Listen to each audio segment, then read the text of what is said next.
नमस्कार हमारे सभी प्यारे साथियों। हमारे इस यूट्यूब चैनल गिट गाइडेंस में आप सभी का बहुत बहुत स्वागत है। आज के इस वीडियो लेक्चर में हम लोग टेक्निकल कम्युनिकेशन के यूनिट 1 को पूरी तरह से ख़त्म कर देंगे इस छोटे से ही वीडियो में, इसलिए आप अंत तक बने रहिए। यूनिट 1 है हमारा fundamental of communication and voice dynamics. तो आइए बिना देरी किए शुरू करते हैं हमारी आज की इस वीडियो को। बात करें अगर कम्युनिकेशन होता क्या है, तो कम्युनिकेशन होता क्या है तो communication is the process of sharing information, ideas, thoughts और feelings between two or more people to understand each other. यानी कि दो या फिर दो से अधिक लोगों के बीच में इंफॉर्मेशन, आइडिया, थॉट्स और फीलिंग्स को शेयर करने का जो प्रोसेस है उसी को हम लोग कम्युनिकेशन कहते हैं। कम्युनिकेशन हमारा बात करें मोड ऑफ स्पीकिंग की, तो ये वर्बल टाइप का हो सकता है और इसके साथ साथ नॉन वर्बल टाइप का हो सकता है। वर्बल टाइप में स्पीकिंग आता है यानी कि बोल करके, और नॉन वर्बल मतलब जैसे बॉडी लैंग्वेज इटसी, या फिर यह रिटन फॉर्म में भी हो सकता है। आइए बढ़ते हैं आगे। बात करेंगे प्रोसेस ऑफ कम्युनिकेशन की, तो कम्युनिकेशन में सबसे पहले आता है सेंडर, यानी कि कोई भी एक मैसेज को सेंड करने वाला रहेगा। देन उसके बाद आता है इनकोडिंग, यानी कि हमें जो भी मैसेज देना है उसे अपने दिमाग में एक स्ट्रक्चर फॉर्म में बनाएगा कि हमें कैसे मैसेज को कन्वे करना है। देन वो मैसेज को सेंड करेगा और सेंड करने के बाद जो रिसीवर होगा उसको डिकोड करके रिसीव कर लेगा, एंड देन ये इसको फीडबैक दे देगा सेंडर को। तो ये होता है प्रोसेस ऑफ कम्युनिकेशन। बात करें अगर रोल ऑफ कम्युनिकेशन की कि हमारे कम्युनिकेशन का क्या क्या रोल है, तो we can share our thoughts, feelings and ideas with others, यानी कि हम अपने जो भी अपनी सोच है, हमारे जो भी विचार हैं, हमारी जो भी फीलिंग्स, हमारे जो भी आइडिया हैं, उन्हें हम दूसरे लोगों के साथ शेयर कर सकते हैं। इसके अलावा जो गुड कम्युनिकेशन होता है वो हेल्प करता है फ्रेंड्स बनाने में, उनके साथ कनेक्ट रहने में, साथ ही साथ हमारे फैमिली मेम्बर्स के साथ कनेक्ट रहने में, और उसके साथ ही साथ हमें बाकी लोगों के साथ अच्छे से काम करने में हमें कम्युनिकेशन हेल्प करता है। Clear communication prevent misunderstanding and mistakes, यानी कि अगर हमारा कम्युनिकेशन काफ़ी क्लियर रहेगा तो फिर हमें कोई भी मिसअंडरस्टैंडिंग नहीं होगी और हमें मिस्टेक्स नहीं होगी हमारे काम को लेकर के। When we talk and listen properly, we can solve issue calmly and easily, यानी कि जब हम लोगों से बात करते हैं, उनकी बातों को सुनते हैं, तो हम लोग उनके बीच जो भी इशू रहते हैं उनको हम लोग काफ़ी शांति तरीके से और आसानी से उसको सॉल्व कर सकते हैं। Teachers communicate to explain things, student ask questions, that's how learning happens, यानी कि कोई भी लर्निंग का प्रोसेस कैसे हैपन होता है कि कोई भी टीचर जो होता है वो कम्युनिकेट करके चीज़ों को एक्सप्लेन करता है, और जो स्टूडेंट्स रहता है अगर उसको उससे रिलेटेड कोई डाउट है तो वो उसको पूछता है, और इस तरह से हमारा टीचर जो है हमें सिखाता है। बात करें अगर पर्पज ऑफ कम्युनिकेशन की, तो communication helps to share information with others so they know what are thinking और डूइंग, यानी कि कम्युनिकेशन हमें हेल्प करता है इंफॉर्मेशन को दूसरों लोगों के साथ शेयर करने में, ताकि वे जान सकें कि हम क्या सोचते हैं और हम लोग क्या करते हैं। It allow us to express our thoughts and feelings, यानी कि कम्युनिकेशन के हेल्प से ही हम लोग अपनी थॉट्स और फीलिंग्स को एक्सप्रेस कर पाते हैं। We use communication to ask questions और clear our doubts when we don't understand something, यानी कि जैसे कि मान लीजिए कि आप कहीं जा रहे हैं बाहर, तो अगर आपको कोई चीज़ पूछना है कि हमें इस जगह पर जाना है, तो वो आपका जो पूछेंगे वो कम्युनिकेशन के थ्रू होगा। तो कम्युनिकेशन के हेल्प से हम लोग क्वेश्चंस को पूछते हैं। इसके अलावा अगर हमारे कोई डाउट्स रहते हैं तो उसे क्लियर करते हैं जो भी हमें समझ में नहीं आता है। It help us give instruction और direction so the other knows what to do, ये इंस्ट्रक्शन हमें इंस्ट्रक्शन देने का काम करता है या फिर डायरेक्शन देने का काम करता है, ताकि अदर बाकी जान सके कि हम क्या करने वाले हैं। इसके अलावा communication builds and maintain relationship with friends, family and colleagues, यानी कि कम्युनिकेशन की हेल्प से ही हम लोग रिलेशनशिप को बिल्ड कर पाते हैं अपने और मेंटेन कर पाते हैं अपने फ्रेंड्स, फैमिली और कलीग्स के बीच में। बात करें अगर टाइप्स ऑफ कम्युनिकेशन की, तो बेस्ड ऑन मोड के आधार पर आपके कम्युनिकेशन दो प्रकार के होते हैं। एक आता है आपका वर्बल कम्युनिकेशन, दूसरा आता है non verbal communication. Verbal communication में हम लोग अपने लिखते हैं या फिर बोलते हैं, इन सब तरीके से। और दूसरा नॉन वर्बल में आता है हमारा कि हम लोग केवल अपने इशारों के सहायता से या फिर बॉडी लैंग्वेज के सहायता से हम लोग अपने कम्युनिकेशन को एक्सप्रेस कर पाते हैं। दूसरा बात करें बेस्ड ऑन डायरेक्शन, डायरेक्शन के आधार पर कम्युनिकेशन दो प्रकार के होते हैं। एक होता है वन वे कम्युनिकेशन, दूसरा होता है two way communication. One way communication का एग्जांपल, आप अगर किसी इंसान के भाषण को सुन रहे हैं, कोई अगर अपना एक कोई भी या फिर कोई भी टीचर पढ़ा रहा है अगर ऑनलाइन ही क्लासेस में, अगर वो रिकॉर्डेड है तो उस टाइम ये वन वे कम्युनिकेशन होगा। और अगर कम्युनिकेशन दो या फिर अधिक लोगों के बीच होती है तो फिर उसे हम लोग कहते हैं two way communication. Based on medium की बात पर करें, मीडियम के आधार पर कम्युनिकेशन आपके दो प्रकार के होते हैं। एक होता है आपका फॉर्मल कम्युनिकेशन, दूसरा होता है इनफॉर्मल कम्युनिकेशन। फॉर्मल कम्युनिकेशन आपका आपके ऑफिसेस में यूज किया जाता है, और इनफॉर्मल कम्युनिकेशन हम लोग अपने जनरली फैमिली फ्रेंड्स इन सब के बीच कैजुअल तरीके से पूछ करने के लिए यूज करते हैं। Based on level of communication की बात करें तो पहला होता है आपका इंटरपर्सनल कम्युनिकेशन, यानी कि कई लोगों के बीच में, एक दो या फिर अधिक लोगों के बीच में जब कम्युनिकेशन होता है तो उसे इंटरपर्सनल कम्युनिकेशन कहते हैं। अगर खुद के भीतर ही हम लोग कम्युनिकेट करें अपने आप से ही तो वो आपका कहलाता है इंट्रापर्सनल कम्युनिकेशन। ग्रुप कम्युनिकेशन में हम लोग कई सारे लोग आपस में ग्रुप में रहते हैं तो वो आपका ग्रुप कम्युनिकेशन होता है। बात करें अगर पब्लिक कम्युनिकेशन की, और अगला होता है mass communication. Flow of communication की बात करें तो फ्लो आपका चार तरीके से होता है। कम्युनिकेशन आपका चार डायरेक्शन में फ्लो होता है। पहला होता है आपका डाउनवर्ड कम्युनिकेशन, यानी कि अगर इंस्ट्रक्शन आपके ऊपर से नीचे की ओर आ रहे हो तो उस वक्त आपके जो कम्युनिकेशन होता है वो होता है आपका डाउनवर्ड कम्युनिकेशन। ये आपके जनरली ऑफिसेस में आपके यूज किया जाता है हायरार्की में, यानी कि अगर अपर लेवल वाले अथॉरिटीज़ को नीचे के एम्प्लॉइज़ को अगर नोटिस देना हो या फिर अगर और भी कुछ सर्कुलेट करना हो तो वो आपका डाउनवर्ड कम्युनिकेशन के अंतर्गत आता है। अगला होता है आपका अपवर्ड कम्युनिकेशन। अपवर्ड कम्युनिकेशन के अंतर्गत जो नीचे के एम्प्लॉय होते हैं वो ऊपर के एम्प्लॉय को सूचना भेजते हैं। जैसे कि अगर हमें अपने ऊपर वाले को कुछ भी लाइक हमें ईमेल सेंड करना हो या फिर अगर हमें कोई रिक्वेस्ट चाहिए, कोई लीव चाहिए, तो उस टाइम जो कम्युनिकेशन होता है वो आपका अपवर्ड कम्युनिकेशन के अंतर्गत आता है। हॉरिजॉन्टल या फिर लैटरल कम्युनिकेशन वो होता है जिसमें हम लोग सेम लेवल के जो अधिकारी होते हैं वो सब आपस में बात करते हैं। जैसे कि आपके कॉलेज के HODs, वो सब जो आपस में मीटिंग करते हैं तो वो आपका होता है हॉरिजॉन्टल या फिर लैटरल कम्युनिकेशन। और डायगोनल कम्युनिकेशन वो होता है कि जिसमें अलग अलग, मान लीजिए कि आपके दो डिपार्टमेंट्स हैं A और B, तो इसका अपर वाला एम्प्लॉय नीचे वाले से या तो कम्युनिकेट करे या फिर B वाले के नीचे वाले का एम्प्लॉय A वाले के ऊपर वाले से कुछ कांटेक्ट करे, बात करे, तो वो आपका डायगोनल कम्युनिकेशन के अंतर्गत आता है। बात करें बैरियर्स टू इफेक्टिव कम्युनिकेशन की तो बैरियर्स आपके तीन तरह के होते हैं, इंट्रापर्सनल बैरियर, इंटरपर्सनल बैरियर और ऑर्गेनाइजेशनल बैरियर।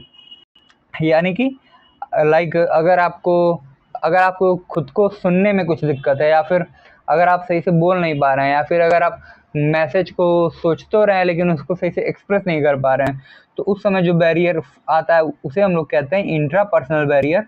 इंटरपर्सनल बैरियर दो या दो से अधिक लोगों के बीच में होता है, यानी कि अगर आप कुछ बोल रहे हो और फ़ोन पे लाइक बात कर रहे हो और उस समय नेटवर्क कमज़ोर हो, उस समय आपका लैग करेगा आवाज़। इसके साथ ही साथ अगर आप कहीं पब्लिक स्पीकिंग में हैं तो उस केस में आपको आवाज़ शोर सुनाई देगा काफ़ी ज़्यादा, तो उस समय जो बैरियर आएगा वो आपका इंटरपर्सनल बैरियर आएगा। ऑर्गेनाइजेशनल बैरियर में क्या होता है कि लाइक आपने अपने ऊपर के किसी लेवल के ऑफिसर से झगड़ा कर लिया, अब उसकी शिकायत आपको करनी है तो आपको ऑफिसर्स में हायरार्की मेंटेन करनी पड़ती है। इसके लिए आपको अपने ऊपर वाले ऑफिसर को ही लेटर भेजना पड़ेगा, तो वो जो है वहीं पर रोक देगा।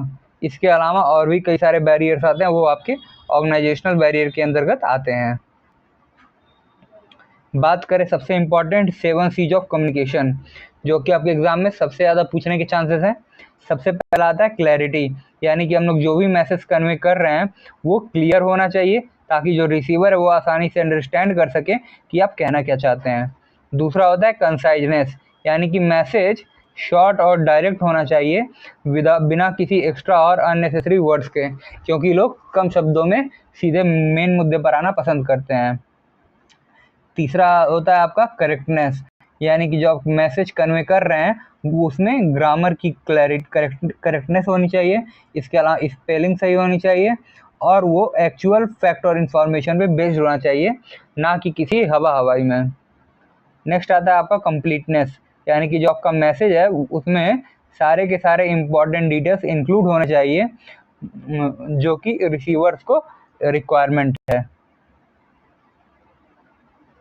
अगला है आपका कॉन्क्रीटनेस, यानी कि जो आपका मैसेज है वो स्पेसिफिक होना चाहिए और क्लियर फैक्ट्स पर बेस्ड होना चाहिए, ना कि कंफ्यूजिंग वर्ड्स पे। ऐसा ना हो कि वो सामने वाले को कंफ्यूज कर दे, वो क्लियर होना चाहिए।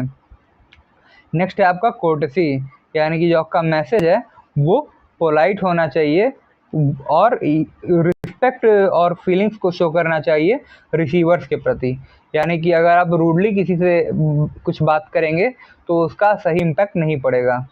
एंड नेक्स्ट है आपका कंसिडरेशन, यानी कि जो आपका मैसेज है वो it should be made keeping in mind faster listeners, यानी कि जो आपका मैसेज है वो दिमाग में रख जो आपके लिसनर के बैकग्राउंड और नीड्स और इमोशंस हैं उसके अकॉर्डिंग होने चाहिए, उसका ध्यान रखना चाहिए।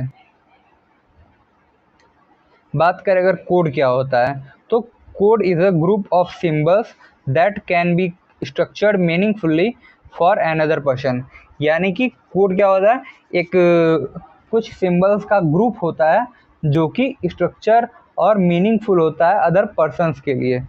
यानी कि जैसे कंप्यूटर साइंस वाले बच्चों के लिए कहा जाता है कि उनकी कोडिंग स्ट्रांग होनी चाहिए। तो कोडिंग क्या है, एक प्रकार का ये कोडिंग में कई सारे सिंबल्स आते हैं, लाइक जो भी हो, तो वो सभी सिंबल्स का जो स्ट्रक्चर्ड फॉर्म है, उनका ग्रुप है मीनिंगफुली, वो आपका कोड कहलाता है। The English language line any other language is a code containing elements with a meaningful order, यानी कि इंग्लिश लैंग्वेज की तरह बाकी कोई भी लैंग्वेज जो होती है उसमें कोड होते हैं जो कि एलिमेंट्स को कंसीडर करते हैं, जिनको मिला करके मीनिंगफुल ऑर्डर में मिलाने पर आपके सही से वर्ड्स फॉर्म होते हैं। A code includes a vocabulary of elements and a syntax for combining them meaningfully. बात करें अगर कंटेंट की, तो content similar to codes has both elements and structure, यानी कि कोड की तरह जो आपका कंटेंट होता है वो उसमें एलिमेंट्स और स्ट्रक्चर दोनों होते हैं। When represent multiple piece of information they should follow a specific order or structure, यानी कि जब हम लोग कई सारे इंफॉर्मेशन को एक साथ रिप्रेजेंट करते हैं तो उन्हें एक स्पेसिफिक ऑर्डर और स्ट्रक्चर में होना चाहिए। जैसे कि अगर बात करें राम आम खाता है, तो कहीं ऐसा ना हो कि आम राम खाता है, या फिर राम खाता है आम, इस तरह नहीं सही होगा। तो वो एक स्पेसिफिक ऑर्डर और स्ट्रक्चर में होना चाहिए। नेक्स्ट है आपका an individual's distinct way of structuring message can sometimes identify them, यानी कि कोई भी इंडिविजुअल किस प्रकार से मैसेज को स्ट्रक्चर करके कन्वे कर रहा है, उससे हम लोग कई बार हमें पता चल जाता है कि ये मैसेज किस इंसान ने दिया है। The distinct method become a habit through constant use, यानी कि लगातार उसी मेथड को यूज करने से वो यूजर की हैबिट बन जाती है। अब बात करें कि स्टिमुलस क्या होता है। Stimulus is anything that cause a reaction in a living being और सिस्टम, यानी कि कोई भी आपका लिविंग बीइंग है, यानी कि कोई भी आपका जो चलता फिरता इंसान है या फिर एनीथिंग, तो उसमें जो भी रिएक्शन का कारण बनता है, रिएक्शन का जो भी चीज़ कारण बनता है उसे हम लोग कहते हैं stimulus. It can be external like sound light heat, और इंटरनल लाइक हंगर और पेन, यानी एक्सटर्नल और इंटरनल दोनों भी हो सकता है। यानी कि अगर आप बहुत तेज से आपके आसपास आवाज़ सुनाई दे तो आप अपने कानों को बंद कर लेते हैं, ये क्या है, कानों को बंद करना रिएक्शन है। और ये रिएक्शन किसके कारण हुआ, बहुत तेज आवाज़ आने के कारण, ये क्या है, स्टिमुलस है। इसी तरह से आपको काफ़ी तेज़ भूख लग रही है तो आपने खाना खा लिया। खाना खाना आपका रिएक्शन है और ये रिएक्शन जिस कारण हो रही है यानी भूख लगने के कारण, वो है आपका स्टिमुलस। एग्जाम्पल की बात करें, if you touch a hot object the heat is stimulus, यानी कि जब आप किसी गर्म ऑब्जेक्ट को टच करते हैं, यानी कि गलती से अगर आपका हाथ तवे पर चल जाए तो आप तुरंत उसे हटा लेते हैं क्योंकि आपको काफ़ी जलन होती है। तो वो हटाना हाथ को वो रिएक्शन है और वो जिसके कारण हुआ है, यानी कि हॉट ऑब्जेक्ट को टच करने के कारण यानी कि हीट के कारण, वो है आपका स्टिमुलस। बात करें रिस्पॉन्स की, तो a response is the reaction to a stimulus, यानी कि किसी भी स्टिमुलस का जो रिएक्शन है उसे हम लोग रिस्पॉन्स कहते हैं। It can be action, movement और चेंज इन बिहेवियर, यानी कि आप चल रहे हैं, ये भी आपका क्या एक्शन है, मूवमेंट है, या फिर अगर आपके बिहेवियर में कुछ चेंज हो रहा है तो वो आपके रिस्पॉन्स के अंतर्गत आता है। एग्जाम्पल्स की बात करें, when you quickly move your hand away from a hot object the movement is your response, यानी कि जब आप किसी गर्म ऑब्जेक्ट पर से हाथ हटाते हैं तुरंत तो काफ़ी शॉर्ट टाइम में, तो वो जो आपका मूवमेंट है वही आपका रिस्पॉन्स है। बात करें अगर वॉवेल साउंड्स की, ये क्या होता है, तो vowel sounds are sounds made when we speak without blocking the flow of air from mouth, यानी कि वॉवेल साउंड्स ऐसे साउंड्स होते हैं, यानी जो जब वो तब बनते हैं जब हम लोग बोलते हैं बिना किसी एयर ब्लॉकिंग के मुंह से, यानी कि हम लोग मुंह से बोल रहे हैं और बिना एयर ब्लॉक किए हमारे जो भी शब्द निकल रहे हैं वो आपके वॉवेल साउंड्स के अंतर्गत आते हैं। There are the main sounds in a word and are made using the vowel letter A, E, I, O, U।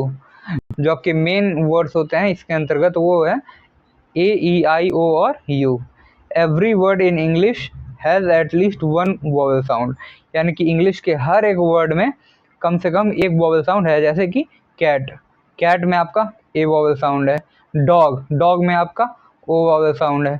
इसी तरह से ग्रामर, ग्रामर में आपका ए और ई है, इंग्लिश वो वर्ड है।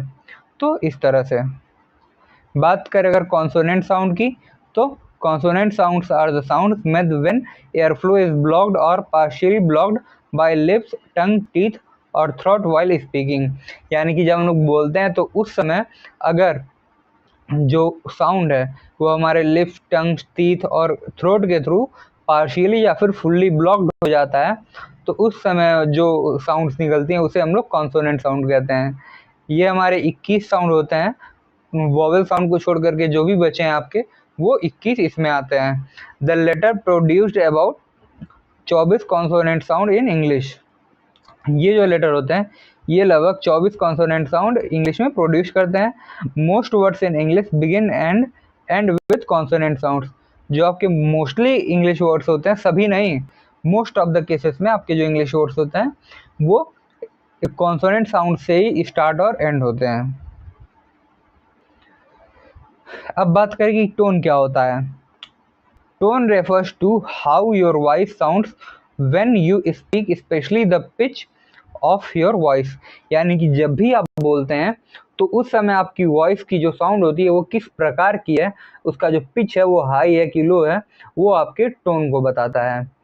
यानी कि किसी को कहते नहीं है कि कुछ ज़्यादा ही टोन में हो तुम, यानी कुछ ज़्यादा बोल रहे हो। It helps listeners understand the emotion, attitude और मीनिंग बिहाइंड योर वर्ड्स, ये हमारे जो भी लिसनर्स हैं उनको समझाने का प्रयास करता है, हमारे इमोशंस को, हमारे एटीट्यूड को, या फिर हमारे वर्ड्स के पीछे का जो भी मतलब है उसको जो है समझाने का काम करता है। In a rising tone your voice goes up at the end of a sentence, यानी कि किसी भी राइजिंग टोन में जो आपकी उड़ती हुई टोन होती है उसमें आपकी जो वॉइस होती है वो ऊपर जाती है सेंटेंस के साथ, जैसे कि यहाँ क्या कर रहे हो, तो इसमें सेंटेंस के साथ बढ़ती चली जा रही है। और फॉलिंग टोन में क्या होता है कि सेंटेंस के एंड होने के साथ ये घटती चली जाती है, ये आपकी फॉलिंग टोन कहलाती है। तो ये था आपका यूनिट 1, और आशा करता है अगर आपको और भी यूनिट चाहिए तो आप कमेंट करके बता दीजिए। तो हमारे इस वीडियो में बने रहिए, तब तक के लिए लाइक, शेयर और सब्सक्राइब जरूर कीजिए। धन्यवाद।